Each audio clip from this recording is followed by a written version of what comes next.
Hello, welcome to week 3 of Instrumentation and Measurement in ME397 at UE. This week our goal is to become a little less uncertain about uncertainty analysis, and that will entail a discussion of the benefits of uncertainty analysis. We'll also look at a pretest uncertainty analysis, or also an uncertainty analysis if you just take a single measurement for a experiment. And this actually corresponds nicely with what you are or will be doing in ME360, our thermal fluids lab. You've also had a reading assignment for the ASME Performance Test Code on uncertainty analysis. We will summarize that, and then we will walk through a practical example calculating the stress in a cantilever beam from measurements. And finally, we'll end today's lecture by looking at how uncertainty analysis is built into this course from a learning assessment point of view. How do you know you're gaining proficiency with uncertainty analysis? First, before we get started, it would be good to remember why we're doing this in the first place. Besides the fact that the evil ME faculty are making you learn this, is the fact that uncertainty analysis can be very useful to practicing engineers in that mysterious real world. When you want to make an experiment, it takes a lot of time and it takes a lot of money as well. There's the time spent by personnel and their salaries, so there's money for that. There's also the need to purchase the correct experiment equipment, and that costs money also.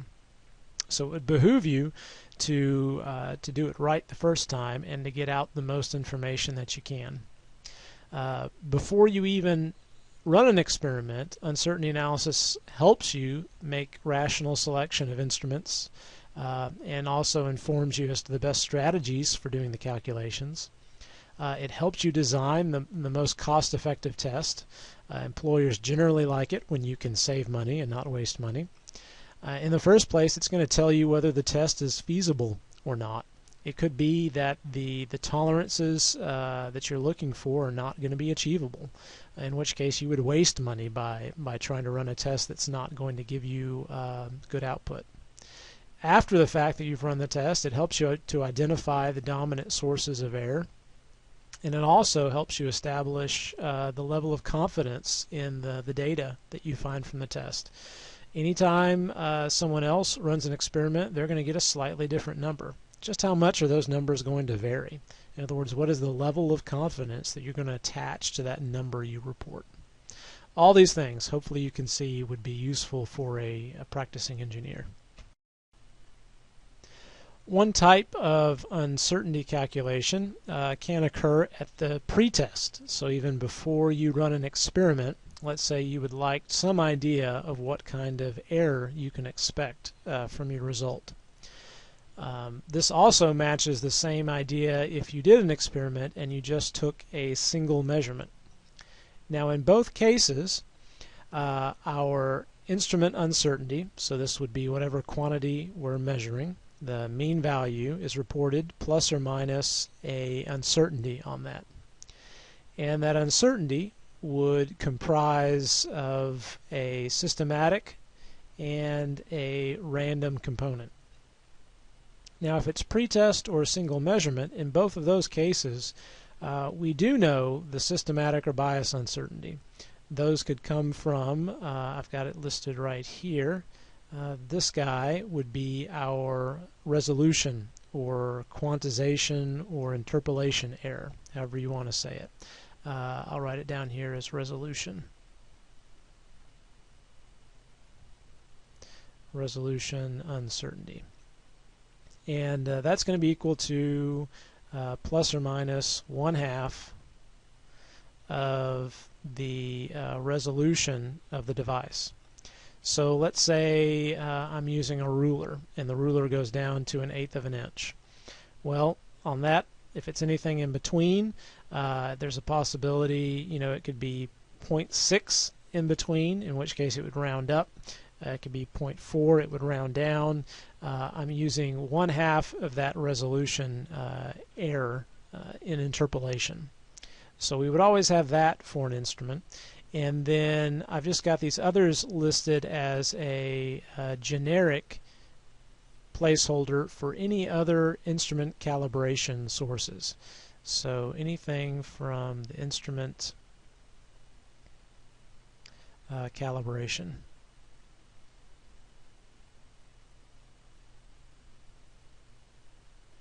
And as we've seen, spec sheets for instruments list all sorts of things, so that could include linearity, that could include repeatability,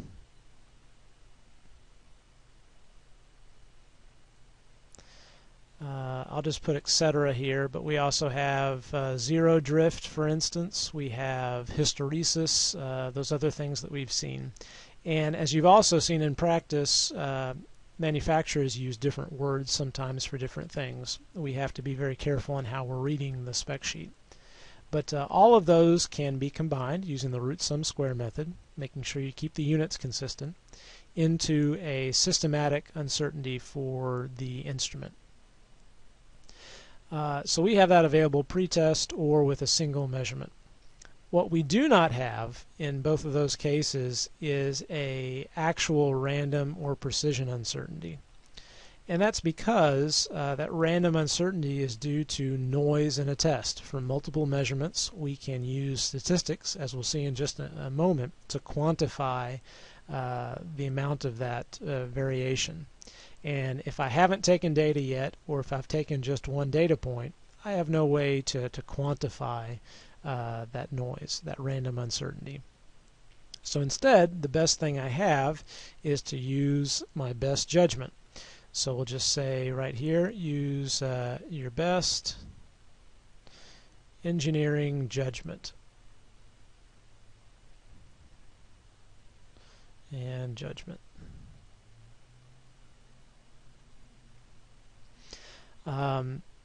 In terms of trying to quantify that. Now, one way, if you're doing a single measurement and you're using this in ME360, would be to just use gauge jitter. So as an example here, e.g., I can write down gauge jitter. Let's say you're using a pressure gauge and you're running a test, and that arm or needle on the gauge is bouncing back and forth, and you're having to make one measurement. Well, you're eyeballing it. So you could use your best engineering judgment in that case to try to quantify how much random variation you get from the noise. Now when you do that, notice that this becomes an estimated random uncertainty. It's not an actual calculation. And as such, when we do that, we leave off the 95% because it's no longer quantified 95 times out of 100 confidence interval. So if it's estimated, then we leave that off. But still, remember, any estimation is better than considering none whatsoever. So in this case, we're still able, pre-test or taking a single measurement, to calculate a uncertainty in a single measurement. Another common situation for either a pretest or a single measurement uncertainty is a situation where instead of having one measurement from one instrument, I would instead like to make a calculation using measurements from multiple instruments. In other words, I have some sort of result I want, which is a mathematical function of multiple variables. As a specific example, let's say I want to calculate the density of a gas using the ideal gas equation. In that case, I would have my density, which is equal to pressure divided by gas constant times temperature. Well, that means then that my pressure is a mathematical function of two variables in this case. R is a constant, but I would need to know knowledge of my pressure and my temperature to be able to perform that calculation. So I could go out and select an instrument for pressure, select an instrument for temperature, Each of those are going to have their uncertainties, and then I would like to figure out how to combine those to figure out the total uncertainty for my density calculation. Well, this is what I want to do. If you think about the root sum squares method, I would still, for my systematic uncertainty, I would still want to use the root sum squares method to combine the systematic uncertainties of my component instruments. But I have to end up in the units of my result. Technically, what I have to do is carry out the partial derivative of the equation, the mathematical function, with respect to the variable of interest. You can think of these partial derivatives as influence coefficients or sensitivities. They tell you how much that variable influences the combined result. So carrying out this example, let's look at this density calculation. So for temperature, for instance, how would I carry out that calculation? Well, in this case, I would have the partial derivative of my density as a function of temperature. Okay, and carrying out that derivative, I see my equation is P over RT. If I take the derivative of that with respect to temperature, holding the others constant, I would end up with P over R times T squared, and I'd actually get a negative in there out of it as well. Then I would insert that and multiply that by the uncertainty in my temperature measurement.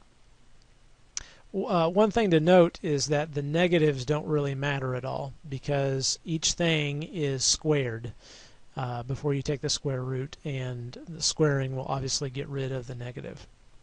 So in that way, I can make sure all my units match using these sensitivities for all of the component variables.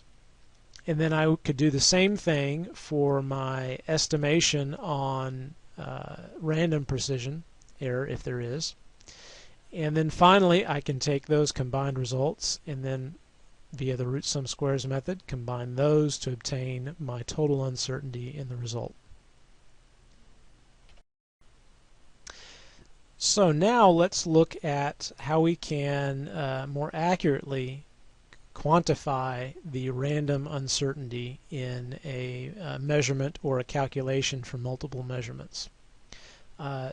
As I said earlier, in a situation where we made lots of measurements, we would expect those to not match exactly. We would have noise which would cause differences in the numbers. And we can quantify this using statistics. We start with the idea of a normal or Gaussian distribution. And the idea is that you can predict scatter seen in a measured data set, and that it's going to be distributed symmetrically around a central tendency.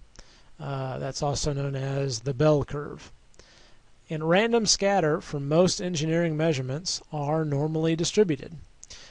We can think of all of the extraneous variables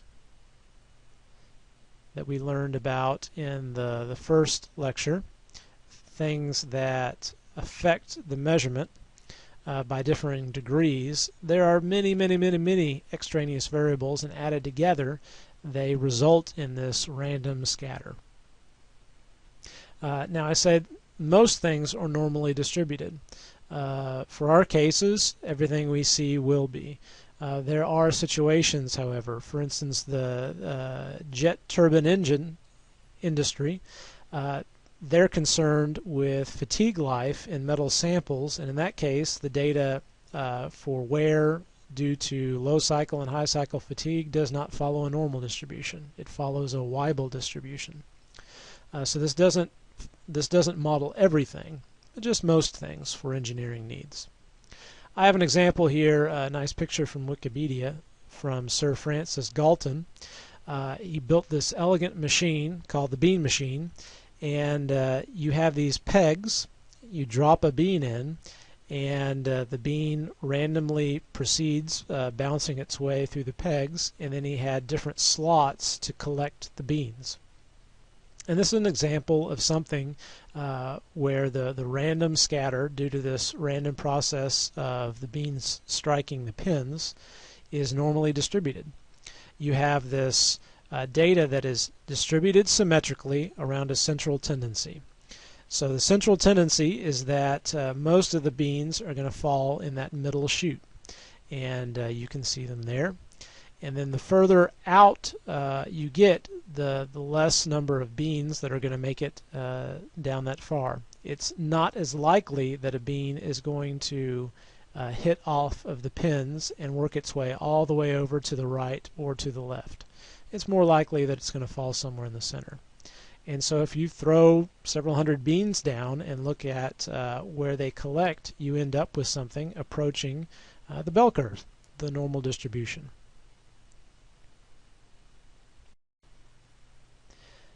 We can quantify that bell curve, the normal distribution, using the characteristics of a mean and a standard deviation.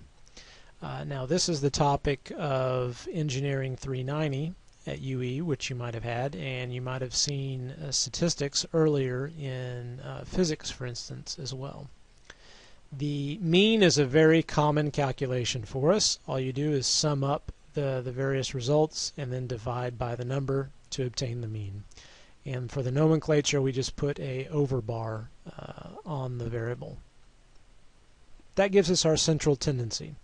So if we look at this plot, the central tendency is the mean value from the data. And then we've taken multiple data, and we know that it doesn't always fall exactly on the mean. It scatters around. Well, we can quantify that scatter through the standard deviation.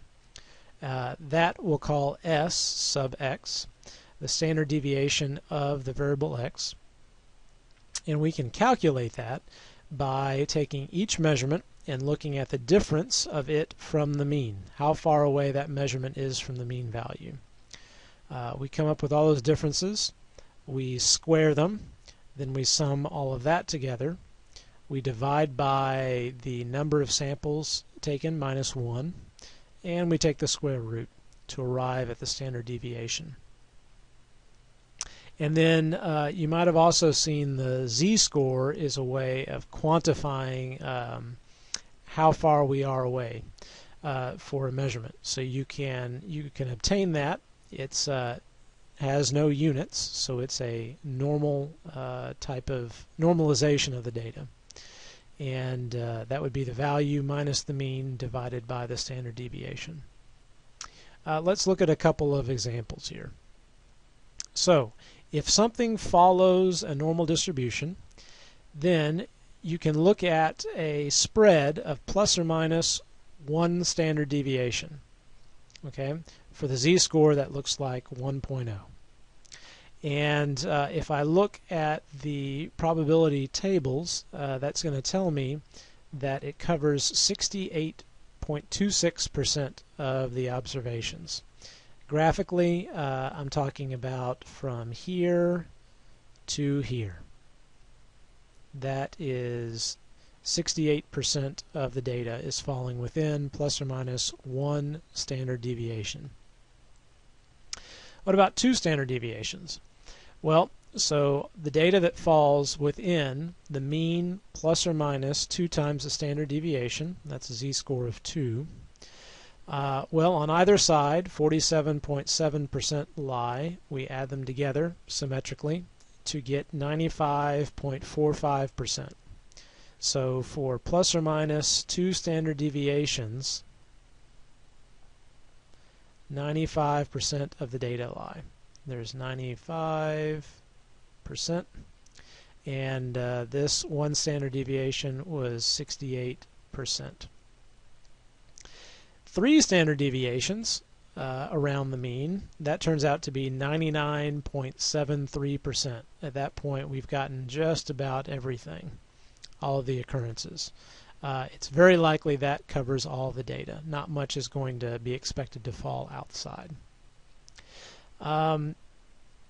You might think of this as, for instance, if I took 100 measurements, then I would expect 68 of those measurements to fall within the mean plus or minus 1 standard deviation.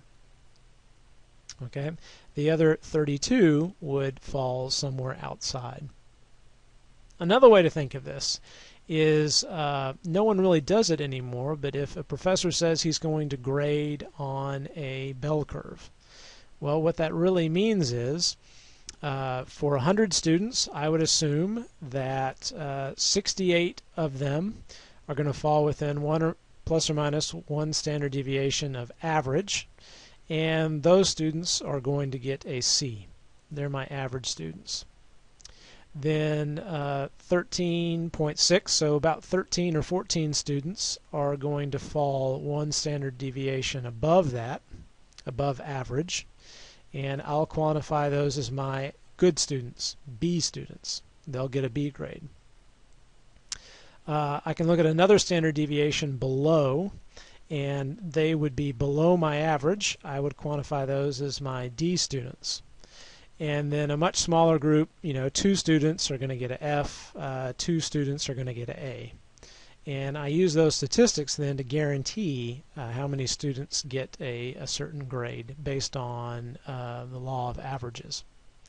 No one really likes that anymore, do they? For engineering, this is how we get 95% confidence interval. We're saying that a number is falling within 2 standard deviations of the mean. Now, there's nothing special about this. We had a question about that the first week of classes. That's just 95 out of 100, or 1 in 20 odds, which is a default acceptance for engineering usage. Obviously, the example from my co-op experience, if you work in the jet engine industry, you want a jet engine to work correctly a lot more than 95% of the time, because when something goes bad there, engines explode, planes fall out of the sky. So there you even want, I believe, 6 or more standard deviations, 99.9999 or more percent. It just depends on the need. So applying a normal or Gaussian distribution to the data allows us to quantify, right, to put numbers behind the occurrence of scatter. And if we're using the default 95% confidence interval, what that allows us to do is take the random variation in data from an experiment. We can go ahead and subtract out the average, and we're left with this random scatter. That random scatter then, we calculate its width or variation using the standard deviation, and that then allows us to quantify how often the data is expected to fall outside that bound and how often it's expected to fall inside, depending upon how many standard deviations. If we want 95% confidence interval, then we're using 2 standard deviations of the mean. And anything that falls within that width would be expected to fall within this 19 times out of a 20. 2 things to note. One is that you can't just take 2 data points and have a good description of normal statistics. Obviously, the more points you have, the better job you're going to do calculating the standard deviation. And the rules are that generally you want 30 samples or 30 measurements before you can say you're able to calculate a normal distribution. Now, what happens if you have less? If you have less than 30, then you can get around this by adding another factor to compensate for the uncertainty, the additional uncertainty, and that's a student's t statistic that you might have seen elsewhere, perhaps in Engineering 390. A second thing to note is that oftentimes we're not interested in where a single point is going to lie. We're more interested in where an average value is going to be seen. In that case, it's not just the standard deviation of the data, it's the standard deviation of the mean. Notice the X bar there. As you would think, if I took several samples and calculated an average, and then I took several other samples and calculated another average, those two averages would not meet up, but they would be closer together in that the average has already averaged out some of the variation. And the fact that that is smaller is felt here by taking the standard deviation and dividing it by the square root of the number of values in calculating the mean. This is called standard deviation of the mean.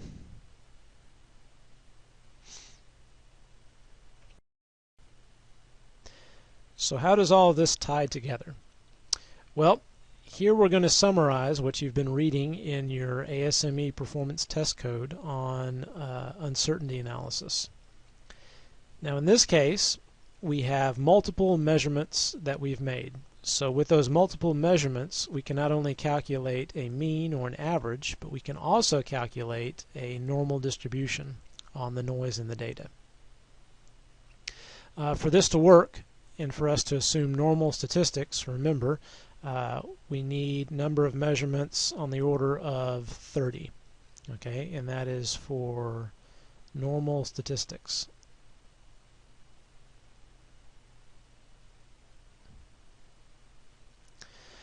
Okay, for our first case, we'll look at just making measurements with a single instrument. Now I've made multiple measurements, so I can average those and obtain the average value, and then I can report the uncertainty on that value, 95% confidence interval. In other words, 95 times out of 100, I would expect, if I took a number of samples and averaged them, I would expect the value to fall somewhere within this range. Okay? Well, what does that uncertainty entail? It is going to be 2 times this lowercase u uncertainty, and the lowercase u uncertainty is equal to the root sum square of a lowercase systematic squared plus a lowercase standard deviation squared, standard deviation of the mean. Let's break that down. Okay. Earlier we had, remember, our capital B bias or systematic uncertainty, and that would include the resolution error of the device and any instrument calibration errors, and we would combine those via the root sum square method. Okay. Well, to make that lowercase b, what I'm doing is I'm dividing it by 2. Okay. Note that this then doesn't change the result. I am dividing it by 2, then I am multiplying it by 2. So the 2 washes out in this case. And as such, nothing has really changed with my systematic uncertainty analysis. Okay? The 2 is there to account for 2 standard deviations of the mean for 95% confidence. And that really gets applied to the standard deviation of the mean, the random part. So now, instead of engineering judgment or estimation of a jitter, we can actually calculate a random uncertainty of the mean. We do that by calculating the standard deviation. We take the average value, the difference from the average, square those, sum those together, divided by n-1, and take the square root. And then, since we're reporting a mean value here, we divide that standard deviation by the square root of the number of samples to arrive at the standard deviation of the mean. That is then included here, and that gets multiplied by 2. And thus we have now true 95% confidence interval on a uncertainty amount. Next up is the situation where I am wanting to get a calculated result using measurements from multiple instruments. Just as before, I have a calculation that's a function of multiple variables. like density of a gas is a function of pressure and temperature. So I would use a pressure transducer and a temperature transducer to make those measurements. And again, in this case, it's multiple measurement uncertainty, so I've made about 30 measurements or more, such that I can use normal statistics to quantify the random uncertainty in the data. Well, I follow exactly the same procedure as before. Okay, I have my little b, systematic uncertainty, which is just the systematic uncertainty divided by 2. And for each measurement, I multiply that uncertainty by the influence coefficient, or the sensitivity, to get my units to work out correctly. And I combine those via the root sum square method. I repeat the exact same process for my standard deviation of the mean. Right? Standard deviation of the mean, for instance, of a pressure measurement, standard deviation of the mean for my multiple temperature measurements. I multiply each one by its influence coefficient to get the units to work out. I combine them via the root sum squares method, and that gets me my combined standard deviation of the mean. I now combine those two via the root sum squares method. That gives me my little u uncertainty on my calculated result. And then finally, I multiply that by 2. That gets rid of the divide by 2 in the systematic, but that 2 does multiply by my standard deviation of the means, and that means now I'm dealing with true 95% confidence coverage. And I can then add or subtract that to my average result to obtain my total data spread. And note I have the comma 95 here, indicating that that is now truly 95% coverage using normal statistics. So again, in my example of density, I could say my density is expected to fall within the average value that I've calculated, plus or minus this uncertainty. Well, why don't we now focus on a practical example that will help put all of this uncertainty analysis into perspective. What we're going to do is look at a cantilever beam. I've got an image here, and there is a strain gauge applied to the beam a certain distance from where it is mounted. We'll actually use this actual piece of equipment a little bit later in the course. For right now, I'm going to focus on the following situation. Let's say I apply a load P to a point on the cantilever beam a certain distance L away from the strain gauge. And what I would like to know is the stress measured at that location, or experienced at that location where the strain gauge is placed, the stress in the beam due to that load. To do that, I would need to perform a calculation based on Euler beam theory, which you learned in your Mechanics of Materials class. And the 4 variables that I need are the load P, the length L from the location of interest, the thickness of the beam T, and the width of the beam, here indicated by the variable B.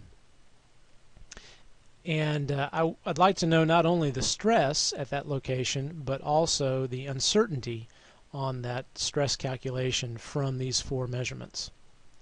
Well, we're going to do this, and we're going to follow Section 9 of the ASME Performance Test Code to implement this procedure. And for this, you're going to need 2 additional documents. They are located on the course website. You want the example cantilever beam PDF file, and then you also want the cantilever beam spreadsheet that's also provided on the course website. So go ahead and grab those 2, and then we will proceed further. So I am in section 9.2 of the ASME Performance Test Code, and I'm following the suggested calculation procedure step by step. The first thing we are advised to do is to define the measurement process. So our goal is to calculate the stress of a loaded cantilever beam at a specified point. To do that, We're going to take approximately 30 independent measurements of the apparatus geometry, and I actually had about 30 students do that last year in the class, so we have that data available to us. Measurements were made over the course of a week. That was the time that I assigned for it to be done, and we're making the implicit assumption here that the equipment was not modified in any way by students during the week-long measurement process. Next, I need to list all the independent measured parameters and their nominal levels. So for this assignment last year, I asked students to make measurements of the length, so that's the first thing, from the point at which the load is applied to the strain gauge. Also, I asked students to record, to measure the width of the beam and the thickness of the beam. Now, ideally, I could have also asked them to measure the load applied at that point, P. However, in this case, we're just going to assume that that is a given with no uncertainty.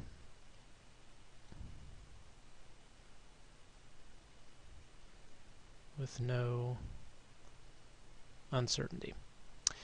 So for each of the three measured parameters, as we've seen before, we want to know the mean value indicated by the variable with the over bar. We need to calculate the standard deviation to get a measurement of the spread of the data. And since we are reporting mean values, what we really want is the standard deviation of the means to give us a quantifiable measurement of the normal distribution of the data. And we need to do that for the length, the width, and the thickness measurements. Those are found on the Excel spreadsheet. Looking inside the spreadsheet, the first tab on measurements, I have the summary of what each of the students did. Now in this case there were 28, so that's fairly close to 30, so we can work with a normal distribution. I am fudging it a little bit. So 28 student measurements, and each person used a ruler with 1/8 inch resolution, I believe it was, to measure the length, the width, and the thickness, all in inches. And here I have listed each of the measurements that the students made. Now with those I can then calculate the mean value, the standard deviation, and the standard deviation of the mean. In Microsoft Excel, you should note that those are built-in functions. So for instance, for standard deviation, that's stdeva to find the standard deviation of the data. Standard deviation of the mean, I took the standard deviation, divided it by the square root of the count of the number of values. So that would return 28. The square root of 28 would be applied in the denominator. And I also have on the right, you can see just visually a chart of all the different measurements. So on the x-axis I have the 28 students, and then on the y-axis I have all the values that they recorded for the length. And so you can see that there is some discrepancy. This is the classic example of multiple measurements made with the same instrument yielding different results. And who knows what some of that variation could be due to. We have for the width as well a little bit less variation, but it's still there. And then we also have for the thickness, bring that into view. For the thickness we have student measurements, and there may be 2 departures from 1/4 of an inch from the measurement. Well, there's the bulk data. Next, we're asked to list all calibrations and instrument setups that will affect each parameter. And in reality, I'm saying that the 3 dimensions are measured using the same instrument. And so that means that their uncertainties are not independent, they're really correlated. There is a section in the Performance Test Code for dealing with those situations. For the sake of simplicity, however, we're assuming that they are independent. And when we do that, we actually produce a more conservative result. meaning that our uncertainty will be higher than it would be if we accounted for those correlations due to using the same measurement system. So we've got some simplicity with a more conservative result. I think that's okay for our class needs since we're doing an introduction to uncertainty. Well, we measured the length, the width, and the thickness using a normal Westcott ruler, a wooden ruler. It did not have any serial number written on it or model number. There was no calibration information on that. So all we had to go by is the resolution. Now, and in this case, the resolution was 1/16 of an inch for the ruler. If we were going to use the load in multiple measurements for uncertainty, that would be, for instance, an electronic Sartorius scale, no serial number. I'd list the range of the device, I'd list its resolution, and I would list any calibration information from the manufacturer. Next, we need to figure out the functional relationship, or in other words, the equation between the independent measurement parameters and the test result that we're looking for. Well, what we desire is cantilever beam flexural stress, and for that we can assume that the beam is initially straight, that we have a uniform cross-section, and that we're looking at elastic loading only. We're not permanently deforming the metal. And if we do that, we can use Euler beam theory. We recognize that there's a moment applied by a force, that should be P actually, now that I'm looking at it, by a load force applied at a distance L from the point of interest causes our moment. We also need the second moment of area for the beam, and for rectangular beam that is 1/12 the width times the thickness cubed. And then finally we can calculate the tensile stress at the surface where, remember, it's the surface where that strain gauge is located. So the stress will be equal to the moment times C over I, the second moment of area, where C is the thickness divided by 2. And again, you can go back and look in your Mechanics of Materials textbook. This is probably one of the very earliest things you learned. Well, we can combine those together to obtain our functional relationship, or our equation for stress. We see that stress is going to be equal to 6 times the length times the load applied divided by the width times the thickness cubed. There's our functional relationship. At this point, we've finished defining the measurement process, and we move on to listing elemental error sources. That's section 5.3 of the Performance Test Code. For this, we make a complete and exhaustive list of all possible test uncertainty sources for each parameter. And the goal here to be complete and exhaustive is to avoid missing something large that would affect our uncertainty calculation, cause us to have something that's too small, for instance. So for that, we're asked to consider calibration uncertainty, and we've done that in that previous section. So see previous. Right, I listed that Westcott ruler and then possibly that Sartorius electronic scale with their calibration information from the manufacturer. We could also have uncertainty due to test article or instrument installation. We could have data acquisition uncertainty, which you learned about in the week 2 lecture. Here we're using all analog instruments, so that's not going to come into play. We could have uncertainty in the data reduction. Now that could involve a curve fit if you were doing maybe a least squares trend line. That could include assumptions contained in the calculations, and sort of like that, using approximating engineering relationships or violating their assumptions. And that might be the closest for us. So remember, just a second ago we said that our calculation for an Euler beam is assuming the beam's initially straight, that the cross-section is uniform, and that we're loading it elastically only. If we felt we were violating any of those significantly, we would need to come up with some sort of quantification, maybe based on our engineering judgment, to include there. And we're not really using any empirically derived correlations like friction factors for fluid flow, that sort of thing, and any other possible uncertainties.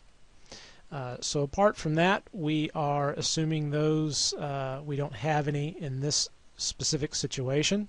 So we're assuming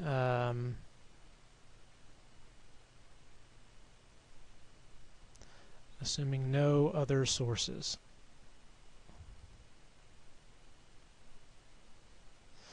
Okay, and then we move forward. Our next major task is to calculate the systematic uncertainty and random uncertainty for each of the measured parameters. And for this, the best place to go is the example spreadsheet where I have Table 1 listed, which summarizes these exact calculations. My next major task in the uncertainty analysis is to calculate the systematic uncertainty and the random uncertainty for each of the measured parameters. This looks like Table 1 on the spreadsheet that you found on the course website. We're looking at the first 6 columns. And I'm following sort of the formatting shown in the examples of the ASME Performance Test Code. So first we have our symbols listed as they are matching our image graphic, P, L, B, and T. I provide a short description. P is our load, L is our length, B is our width, and T is our thickness for the beam.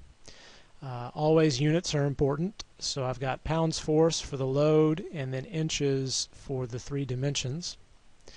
The mean I can provide for each of those. It's just the average value from the measurements made by the 28 students. And then I have the systematic or bias uncertainty and the random or precision uncertainty. Well, I have 2 basic instruments. I have the scale for the load and I have the ruler for the lengths. So let's look at those 2 cases and try to develop the systematic uncertainty.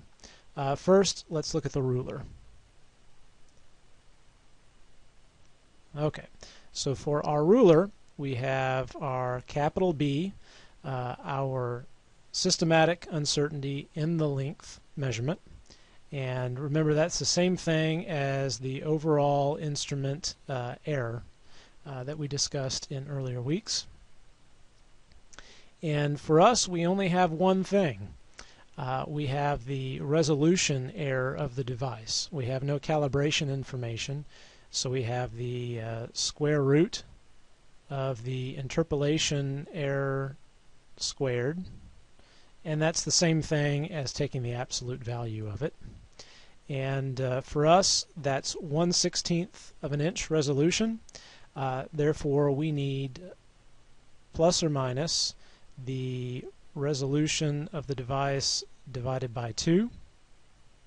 And since it's a 1/16 inch resolution device, for us that comes out to plus or minus 0.03125 inches. And note that this is the little b following the formatting of the ASME Performance Test Code. So we form that systematic uncertainty by taking the formal systematic uncertainty and dividing it by 2. Our other measurement instrument is the scale. And for the scale, our systematic uncertainty in the load. Again, that's the same thing as the overall instrument error. And looking at the summarized information from previous, we have 2 things. We have the resolution error of the device, and we also have a linearity error provided by the manufacturer. So for that, we're going to combine those using the root sum square method. So I can take the resolution error squared plus the linearity error squared, sum those, and then take the square root. And for us, the resolution of the device, I believe, was 0.01 grams, so half of that is 0.005 grams. And the linearity error came out to be 0.02 grams. So I've got 0.005 grams squared plus 0.02 grams squared, and I'm taking the square root of that, and this comes out to be plus or minus 4.546. I know this is getting messy. There's 4.546 times 10 raised to the -5th power, and I've already converted that into pounds force, since that's the units I'm looking for. And also, remember, I've got to list that in the following form. So the systematic on the load, the little b, is equal to that value divided by 2. And then finally, I have all of those listed. Finally, now I can look at my random or precision uncertainty value, and I realize that's just going to be equal to, I take the data, the standard deviation of the data, and then I divide it by the square root of the number of samples I have. That's the standard deviation of the mean for each of the data points. Switching over to the Microsoft Excel spreadsheet for the example, we can see how these calculations are input. We have our symbols, descriptions, units, the mean values, and these are directly linked to the previous measurements tab for each of the student measurements. I applied a 10-pound load in class, so it was a single measurement there. And then I have for my systematic or bias uncertainties. Here I have my 4.546 times 10 to the -5th pounds force divided by 2, right, to make it the lowercase systematic. And then for my ruler measurements, I have, remember, the interpolation error, 1/32 of an inch, and making it the lowercase b, I've divided that by 2. For my random or precision uncertainties, now for the load measurement, that's 0 because I just made a single measurement. I don't have any indication for that. For the length measurements, we had 28 independent measurements from the students, and for those I can calculate the standard deviation of the mean, which I did previously, and then I am linking there directly to pull in that information. Those 3 values for the student measurements of length, width, and thickness. My next major task is to propagate those systematic and random standard deviations. Again, my goal here is to try to get to the combined uncertainty for the stress calculation. So what does that word propagation mean? Well, let me try and get my pen active. There we go. So there's sort of the key vocabulary word, propagation. And in the Performance Test Code, you can look at Section 7. We're using the Taylor series method, and that requires knowledge of the sensitivity factors, and you can find those numerically through numerical analysis or by differentiation. And for us, we're using analytical differentiation. And what we're doing is listed right here in the sample Excel spreadsheet. So to prepare for propagation, we need knowledge of the sensitivity of how each of those variables affects the calculation. And that, as we saw earlier, is the partial differential of the calculated result with respect to the variable. And then in preparation for combining those via the root sum squares method, I have to multiply that by the uncertainty and then square that whole term. And that result is called the systematic uncertainty contribution to the total uncertainty. And for the standard deviation of the mean, that's called the random uncertainty contribution to the total uncertainty. Okay. So to carry out these differentiations, we need to remember the functional relationship in the first place. So we have, remember that the stress is equal to 6 times the length times the load divided by the width times the thickness squared. Okay, so that's the equation with which we have to work. I'll scroll the screen down here to give us some extra white space. And let's carry out those calculations. First, I need the sensitivity of how the stress calculation is affected by the load. So if I come up here and I let P be my variable, everything else is a constant, and I take the derivative, I end up with 6 times L over BT squared. And a more concise way of noting that is to realize that I could multiply by P and divide by P and substitute in for the stress divided by P as a result. Right? I could substitute that in here and I would end up with the exact same equation. This just looks a lot more simpler. The next thing I'll do is the sensitivity due to the length measurement or variable. Repeating the process, I have 6p this time over bt squared, and that can simplify into sigma over the length. Continuing, I can calculate the sensitivity of the stress with respect to the width b. Now that's in my denominator, so it's the variable's raised to a -1 power. And when I carry out the differentiation, I get negative 6pl over b squared t squared. And again, I can simplify that, and I end up with negative sigma over b. The negative really doesn't matter here because realize I'm going to be squaring that. And then finally, I have the sensitivity of the stress with respect to the thickness. Now everything else has been raised to the first power, and the variable t, however, is raised to the second power. It's squared. Let's see how that affects the sensitivity.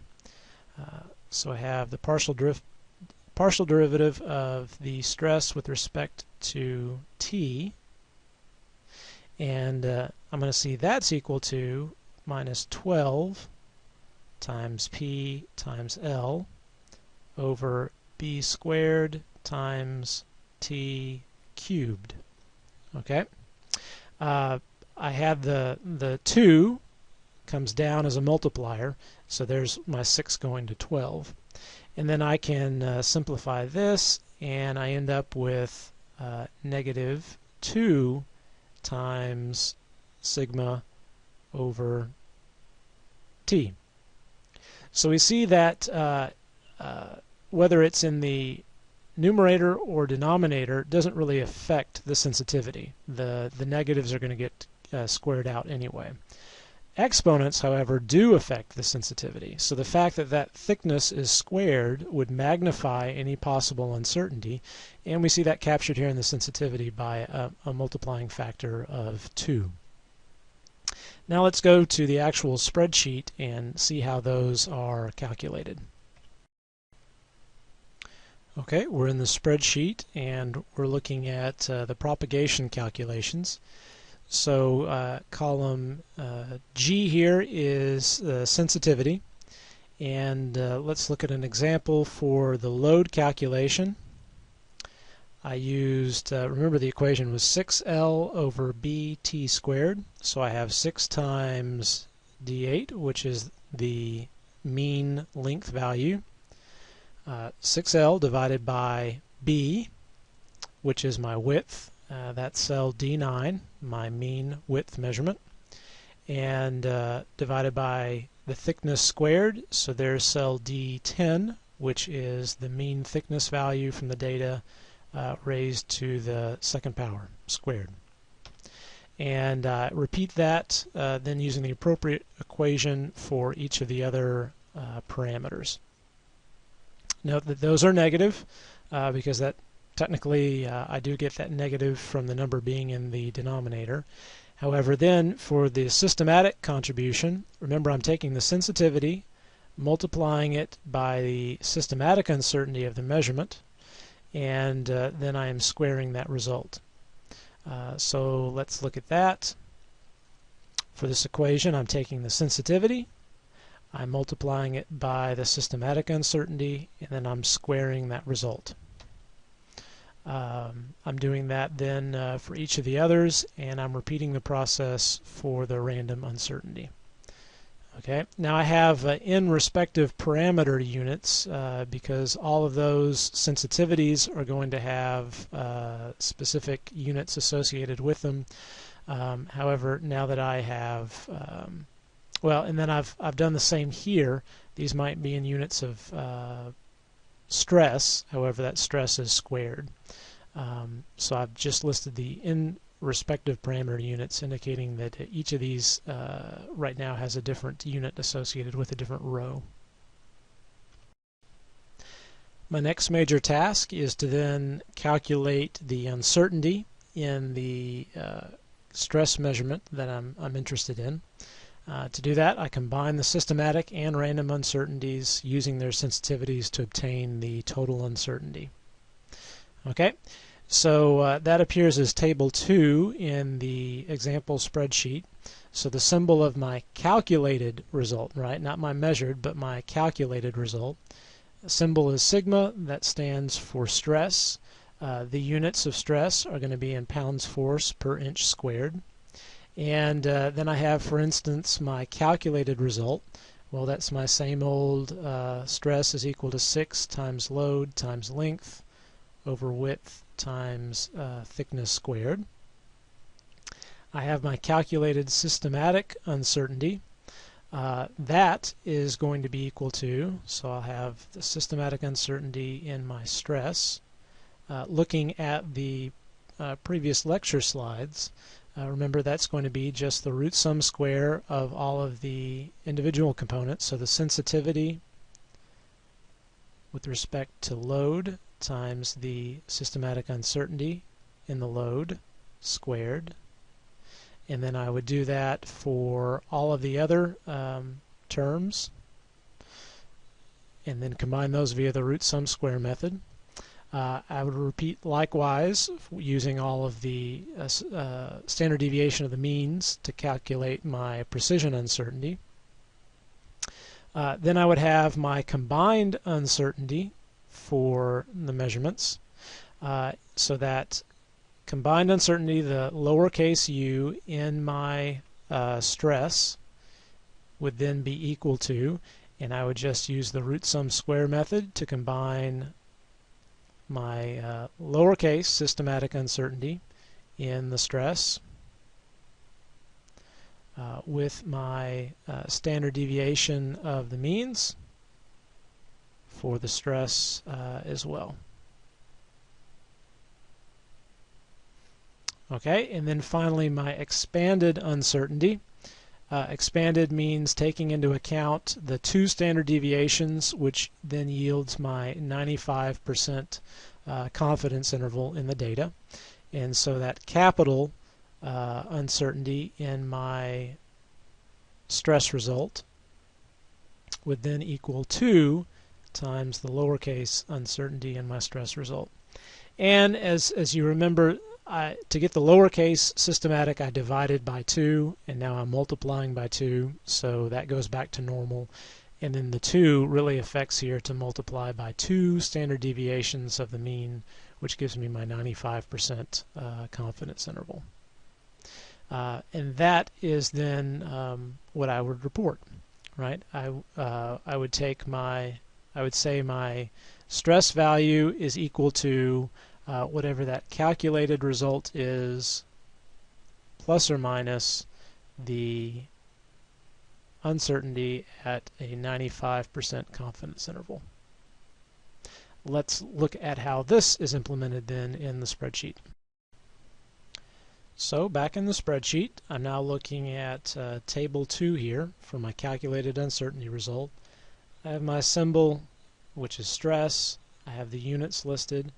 My calculated result, remember, is equal to 6 times the load, which is cell D7, times the length, which is cell D8, divided by the width, D9, divided by the thickness squared, which is cell D10 squared. So I'm just using all the mean values for that.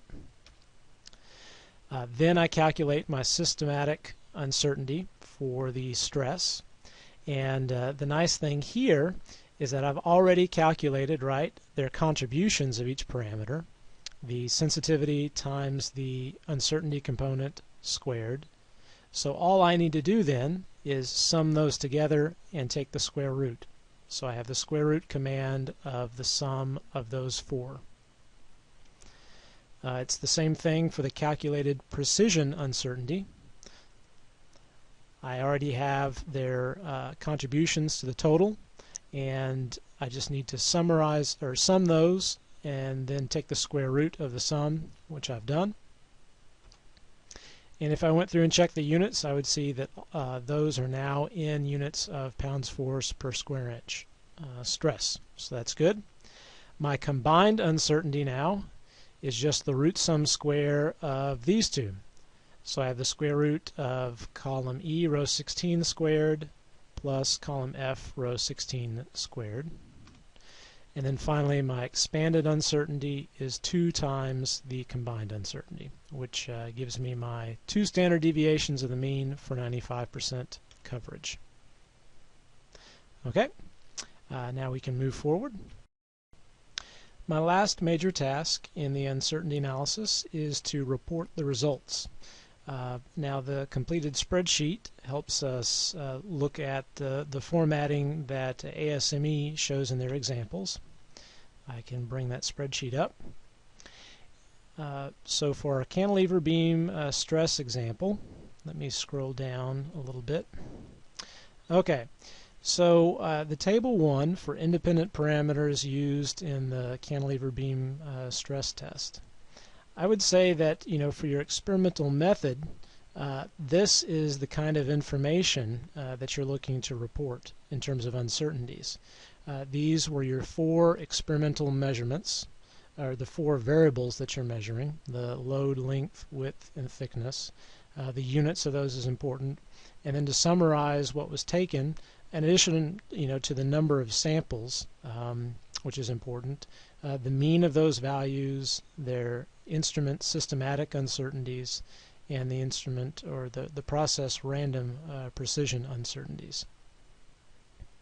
Then table 2 has the calculated uncertainty results, and I would say that that table would be something that goes in the results section, because now you're reporting the calculated result, what it is, the units of it, the mean value, the systematic and precision uncertainty, and then finally the total expanded uncertainty.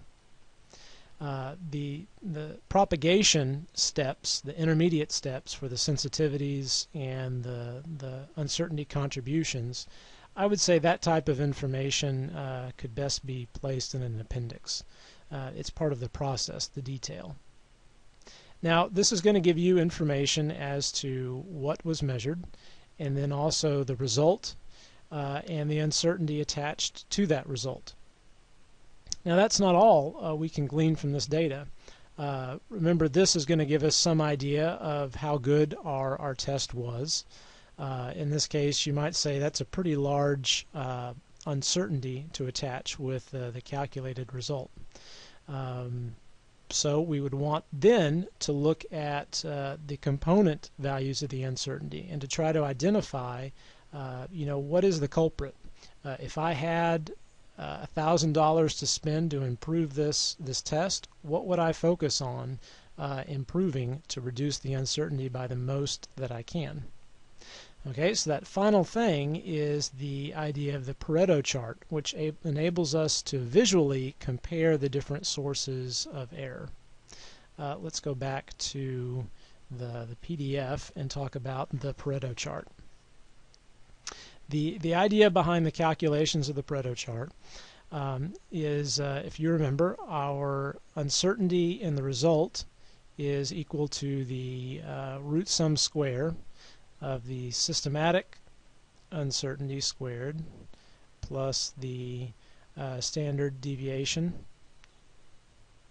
squared, and I square root that sum for the root sum squares method. Well, let's expand that out for our case. Let's square this, both sides, to get rid of the square root here, and then let's input what those actually are from the component equations. Now if I do that, I'm going to start all the way over here, give me room on the screen. I'm going to have my resulting uncertainty squared, and that is then going to be equal to, using the component equations, I have the sensitivity in the load times the systematic uncertainty of the load. I can do that also then for the length.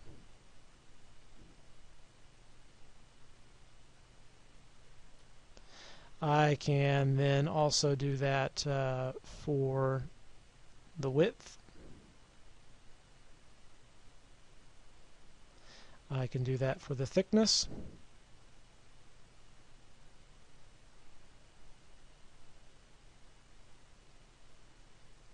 Okay, that is that part. Now I can add the terms that appeared in the sensitivity, and those are going to be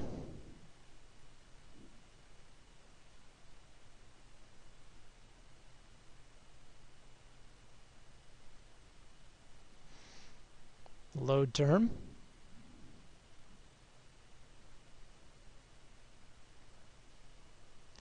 the length term. I'm running out of screen here, aren't I? The width term, and then I'll come right down here and add in the last one, the thickness term.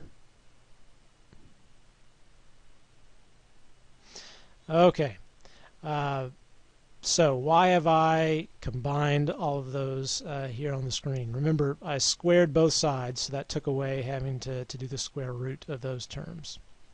Well, what I can do is now divide both sides by the total uncertainty. So let's divide the left-hand side by that same term. And then if I do that, I've got to come here and divide the entire right-hand side by that term. And so this then goes to just 1. Well, this looks a whole lot like a summation now, right? I have 100% on the left, and then if I look at this term divided by the total uncertainty squared, that's going to give me a fraction. What fraction of the total uncertainty is due to the systematic uncertainty of the load? Let's look over here. Then this term divided by that is going to look like a fraction. What percentage of the total uncertainty is due to the random uncertainty in the load? So all of these then add up to 1. And the idea is that I could then place these in a graph and observe visually then which ones have more influence or impact on the total uncertainty than others. So let's go into the Excel spreadsheet and finish that last calculation for a Pareto chart. Okay, back in the spreadsheet, I've got my final table there for systematic and random uncertainty component contributions to the combined standard uncertainty. All that is calculations that we just showed. So for instance, I can come to the systematic component of the load, and that equation is then equal to H7, which is the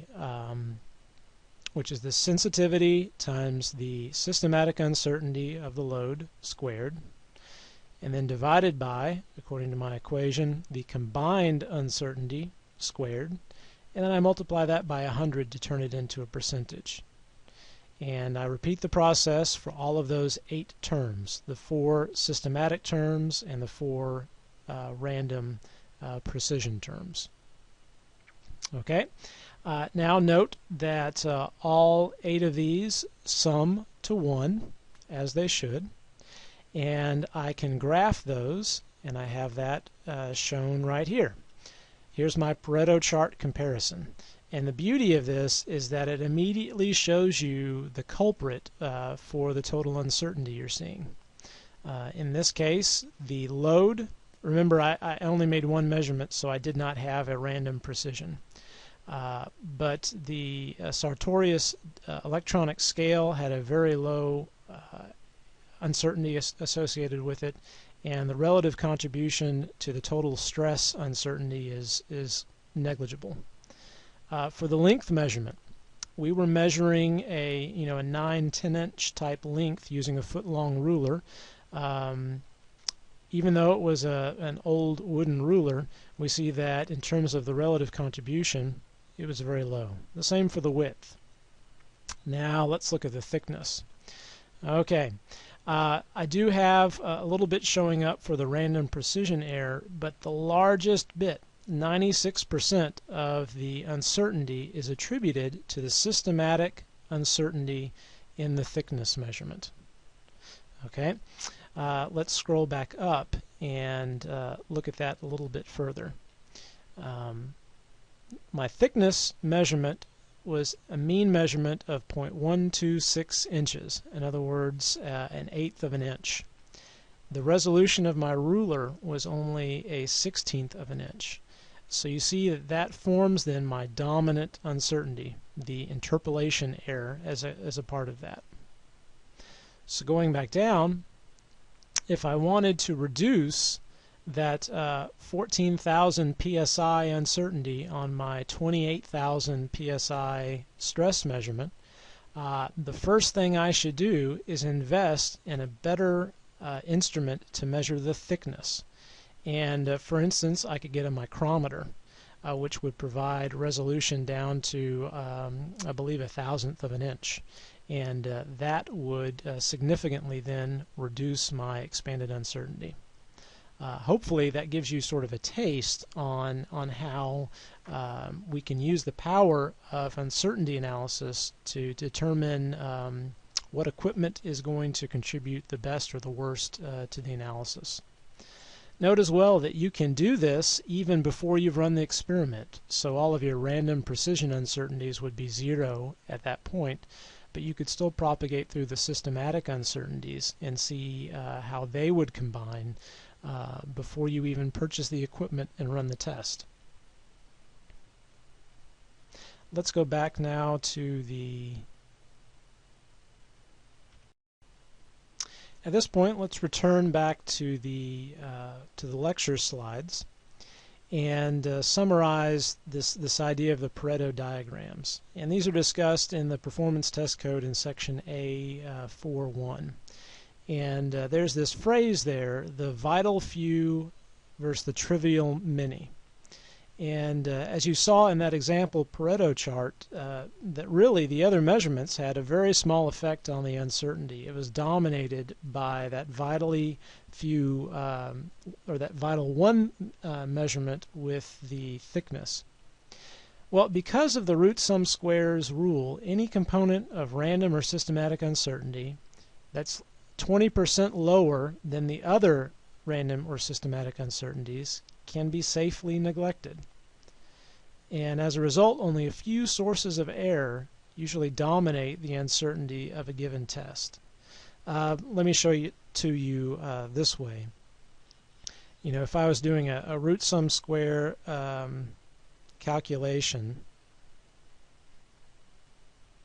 there we go. A root sum square calculation, and let's say I have 1, so I'm going to square that and add it, and let's say my other value is 0.1. Okay, well 1 squared is 1 and 0.1 squared is 0.01, so that now becomes 1 plus 0.01. Even worse, right? Now I take the square root of 1.01 and I end up with 1.005, which for all intents and purposes here is 1. This is this idea of the vital few, the trivial many. We have done in class, with a scale experiment, we could sit there and list all sorts of extraneous variables, some that we can control and some that we can't. Many variables that could affect the outcome of the experiment. But we also have to remember that we have limited amount of resources in terms of time and money. So where do you stop? Do you have to include every error? And we see here, because of the root sum squares rule, that we don't have to include every possible error. What we have to develop a skill through practice is looking at specification sheets and being able to pull out what the dominant sources of error are. Because the smaller ones are going to wash out when I square them, sum, and then take the square root. It's the vital few that dominate the uncertainty in a given test. Now that we're towards the end of the lecture here, let's circle back to that second slide that I showed at the beginning. And let's think about the benefits of uncertainty analysis. Hopefully you can see now through this example how you can use uncertainty analysis to identify dominant sources of error. Hopefully you've seen how even before you've done an experiment, you can use uncertainty analysis to help you select the best instruments and calculation strategies. Hopefully you've seen that you can use this to design the most cost-effective test by not wasting money on instruments with accuracies you don't need. And hopefully you've seen that it can tell you in the first place whether the test is going to be feasible or not. And hopefully you've seen how this can help you find a level of confidence for your test results with that 95% confidence interval. If you were to repeat that test 100 times, 95 times out of 100, the value would fall within that range. Okay? So our goal in the remainder of this class is to give you multiple opportunities to practice uncertainty analysis and to become proficient at it. And the last thing we'll discuss is how that is built into the course. Since uncertainty analysis is a very new thing for you, and since it is a major learning outcome for this class, I'd like for you to understand how we're going to give you multiple opportunities to learn it, to become proficient at it, and how I'm going to assess you as I grade your use of uncertainty throughout the semester. This whole idea comes from the education community, a researcher by the name of Bloom, and this is called Bloom's taxonomy. The idea is that there are different kinds of learning. There are lower order thinking skills, things like remembering and understanding, and higher order thinking skills like applying information, analyzing knowledge, evaluating knowledge, and then at the summit here, creating new knowledge. And you can also imagine this as a pyramid. Before you can do the higher order thinking skills with knowledge, however, you need a good base. Things like understanding and remembering information. So you need a strong base. You can't do the higher order skills until you first have become proficient at the lower order skills. Thus, here is our ordering of uncertainty analysis in the class. So remember, the base is the idea of remembering and understanding information. So for us, you're going to have opportunities to remember and understand the basics of uncertainty analysis. That you've been doing. We've had assigned material to read and reflect, take notes on the ASME Performance Test Code on uncertainty analysis. You've had to answer reading comprehension questions to reflect on that reading. And then now in class, we've computed the uncertainty of that example, the stress in a cantilever beam. And hopefully you've been able to see how that compares to the examples from the reading. Now, when you come into class, we'll also run through another computing example to give you additional practice in doing an uncertainty analysis on your own. Well, where are we going to move forward? The next step on the learning hierarchy would be to apply your knowledge. So we'd like to apply the uncertainty analysis in a measurement system. So here's what you can expect to do in the next few assignments throughout the semester. First, I'm going to expect you to calculate a systematic uncertainty for a cantilever beam strain measurement when statically loaded with a known force. We're going to do that a little bit later when you apply a strain gauge to a specimen. Also, you'll be calculating systematic and random. So note this is just systematic. The next will be an opportunity to work with systematic and random errors in a thermocouple measurement. That'll be later on in the class. And then you'll also calculate the flow rate of a lab wind tunnel by propagating, right? Here's that term, propagating uncertainty from systematic and random components. So here we'll just use systematic uncertainty in a measurement. Then we'll move to systematic and random uncertainties in a measurement. And then finally we'll look at systematic and random uncertainties propagated to a calculated uncertainty. Okay, so this is where we are headed. And then what about the highest forms of knowledge, the analyzing and evaluating? Well, this is what I'm looking for as you submit your assignments in the printed infographic slides. You have the opportunity in the discussion and conclusion sections to think about the uncertainty analysis. And so what I'm looking for you to develop as you go throughout the semester is the idea of separating, subdividing, or breaking down the total calculated uncertainty into the constituent systematic and random parts. And once you've done that, then you're able to illustrate and compare the relative uncertainty contributions using a Pareto chart, right? That's the best way to get a very visual check in comparison of those relative uncertainty contributions.